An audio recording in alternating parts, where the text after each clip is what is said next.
घड़ी detergent, washing powder, Nirma जैसे Surf का नाम तो सुना होगा, लेकिन आज हम उस सर्फ के बारे में नहीं बात कर रहे हैं। दरअसल हम जिस सर्फ की बात करने वाले हैं वो मार्केट में नया है। ये क्या बात करता है यार? अब आप सोच रहे होंगे कि आखिर किस सर्फ की बात हो रही है, तो चलिए आपका ज्यादा टाइम खराब न करते हुए बताते हैं कि हम आखिर किस सर्फ की बात कर रहे हैं। Washing powder Bhajpa, washing powder Bhajpa, जो भी इनकी पार्टी में शामिल हो जाए उसके सारे केस ये माफ करवाए। इसमें है कितना मजा, washing powder Bhajpa, washing powder Bhajpa. बता दें वो सर्फ कोई और नहीं बल्कि मोदी वॉशिंग पाउडर है। हाँ, बिल्कुल सही सुना आपने। आजकल सभी विपक्षी पार्टियों के मुंह पर यही नाम रहता है।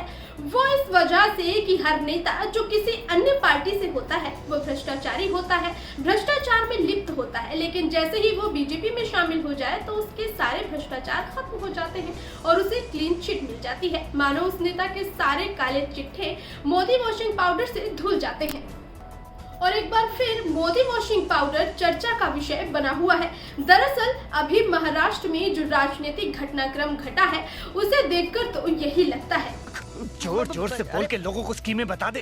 इस दौरान आम आदमी पार्टी के नेता संजय सिंह ने भी बीजेपी पर निशाना साधते हुए कहा, एनसीपी नेता हसन मुशर्रफ जिनके खिलाफ ईडी की कार्रवाई चल रही थी वो अब महाराष्ट्र कैबिनेट में मंत्री बन गए हैं और उनके सारे पाप धुल गए हैं। उठा ले रे देवा, उठा ले रे बाबा। इतना ही नहीं, ममता बनर्जी ने तो अपनी रैली के दौरान जनता को लाइव मोदी वॉशिंग पाउडर का कमाल दिखाया था।